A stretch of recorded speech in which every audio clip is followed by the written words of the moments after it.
Welcome everyone. उम्मीद है कि आप सब खैरियत से होंगे। अगर आप परेशान हैं कि गुलाब के पौधे पर बहुत ज़्यादा फ्लावर नहीं आ रहे और अगर आ भी रहे हैं तो उनका साइज़ बहुत छोटा है, आपके पौधे की ग्रोथ अच्छी नहीं है, तो इस वीडियो को एंड तक ज़रूर देखिएगा। ये वीडियो गुलाब के पौधे की प्रूनिंग के हवाले से है। अगर गुलाब के पौधे की प्रूनिंग सही टाइम पर और दुरुस्त तरीके से की जाए तो ना सिर्फ उसकी ग्रोथ अच्छी होगी बल्कि उस पर बहुत ज़्यादा फ्लावर्स भी आएंगे और फ्लावर्स का साइज़ भी बड़ा होगा। तो चलिए वीडियो को शुरू करते हैं। पौधे की कटाई या छटाई को प्रूनिंग कहते हैं। जनवरी, फरवरी और मार्च इन तीनों महीनों में आप गुलाब की प्रूनिंग कर सकते हैं। साथ ही मैं टेम्परेचर मेंशन करती हूँ ताकि आपसे कोई मिस्टेक ना हो। जब टेम्परेचर 40 डिग्री फ़ारेनहाइट से 60 डिग्री फ़ारेनहाइट या यूँ समझ लें 4 डिग्री सेंटीग्रेड से 15 डिग्री सेंटीग्रेड के दरमियान में रहता है, तब आप रोज़ प्लांट की प्रूनिंग कर सकते हैं। प्रूनिंग या रोज़ प्लांट की कटिंग करने से पहले बहुत ज़रूरी है कि मंथ और टेम्परेचर दोनों को चेक कर लें। इसके अलावा आप अक्टूबर के महीने में गुलाब के पौधे की हार्ड प्रूनिंग कर सकते हैं। गुलाब के पौधे की प्रूनिंग करने से इस पर नई ग्रोथ आती है और उसी नई ग्रोथ पर ही कलियां आएंगी। जब आप किसी भी स्टेम की प्रूनिंग करते हैं तो पौधा प्लांट पर बाकी रह जाने वाले स्टेम पर अपनी एनर्जी सर्व करता है। इससे स्टेम स्ट्रॉन्ग या मजबूत हो जाती है। प्रूनिंग की वजह से एक तो पौधे पर रोशनी पड़ती है, दूसरा एयर सर्कुलेशन बढ़ता है जिससे आपके पौधे की ग्रोथ में तेज़ी आती है। डेड हेड को रिमूव करने से पौधा दोबारा फ्लावरिंग करता है।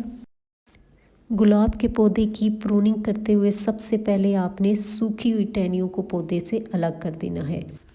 इसके बाद ऐसी टहनियाँ जो अभी सूखना शुरू हुई हैं उनको आपने वहाँ तक कट करना है जहाँ तक कट करने पर आपको मिडल में वाइट पार्ट नज़र आना ना शुरू हो जाए।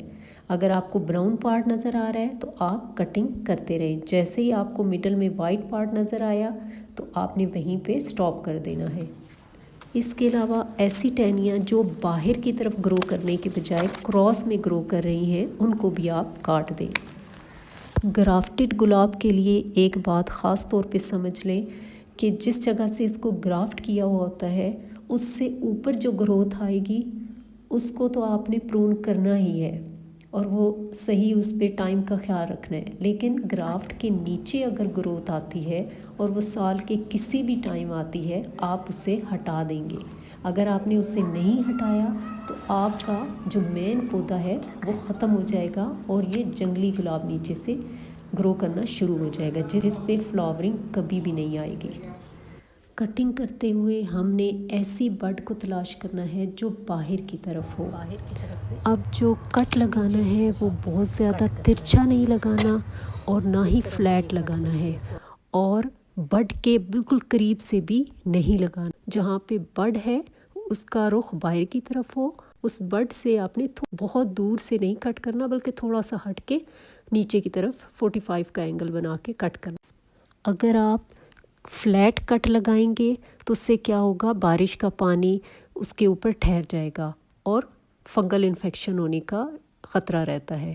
इसके अलावा अगर आप तिरछा लगाते हैं, बहुत गहरा कट लगाते हैं तो उसको हील अप होने में टाइम लगेगा।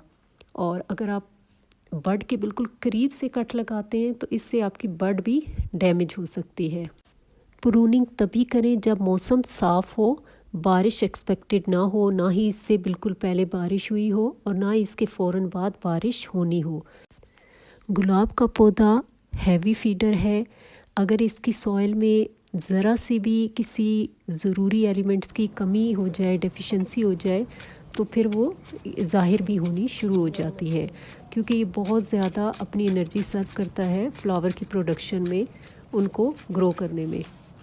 प्रूनिंग करने के बाद आपने पौधे की अच्छे से गोडी करनी है ताकि एयर सर्कुलेशन बढ़े और सूरज की रोशनी उस तक पहुँचे।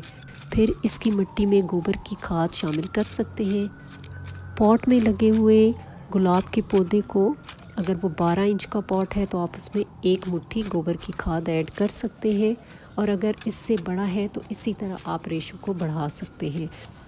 हर 3 हफ्ते गुजरने के बाद आपने गुलाब के पौधे को फर्टिलाइज़र देनी है। 1 या 1.5 हफ्ते बाद आपको इसमें वाज़िया ग्रोथ नज़र आनी शुरू हो जाएगी।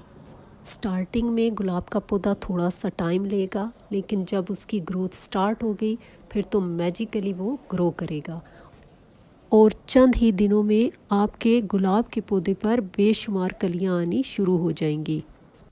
अगर आप चाहते हैं कि फूलों का साइज़ बड़ा हो तो जहाँ भी एक साथ बंच की शक्ल में बहुत सारी कलियां खिल रही हैं तो वहाँ आपने 2-3 कलियां हटा देनी है और 2-3 कलियां ही बाकी रहने देनी है। इससे पौधा 6 कलियों के बजाय 3 कलियों पर अपनी एनर्जी सर्व करेगा और उससे उनका साइज़ भी इंक्रीज़ होगा। जब फूल पुराना हो जाए या मुरझा जाए तो उसे पौधे से अलग कर दें। इस तरह पौधा नई ग्रोथ की तरफ अपनी एनर्जी सर्व करना शुरू कर देता है। तेज़ धूप भी गुलाब की ग्रोथ को बहुत ज़्यादा मुतासिर करती है, इसलिए सख्त गर्मी के दिनों में आपने इसे दिन की तेज़ धूप से बचाना है। ऐसी सॉइल जो मॉइस्ट रहती है, गुलाब का पौधा उसमें बहुत अच्छा ग्रो करता है। तो इसकी मिट्टी को आपने कम्प्लीटली ड्राई नहीं होने देना, बल्कि जैसे ही आपको ऊपर के 1-2 इंच की सॉइल ड्राई नज़र आए आपने इसको वाटरिंग कर देनी है। ख़ास तौर पे जो पॉट के अंदर प्लांट होते हैं उनकी मिट्टी बहुत जल्दी ड्राई होती है। ओवर वाटरिंग भी नहीं होने देनी, वरना गुलाब के पौधे की जड़ें बहुत जल्दी गलना शुरू हो जाती हैं। गुलाब के पौधे को एसिडिक सॉइल पसंद है तो आप इसमें अनियन पील लिक्विड फर्टिलाइज़र भी डाल सकते हैं। ये मेरे चैनल पर इसकी वीडियो मौजूद है, अगर आप देखना चाहें तो प्लेलिस्ट में जाके देख सकते हैं। इन सब पॉइंट्स को जहन में रखते हुए आप गुलाब के पौधे की प्रूनिंग करें और उस प्रूनिंग से आपको क्या रिज़ल्ट मिलता है कमेंट में ज़रूर बताइएगा।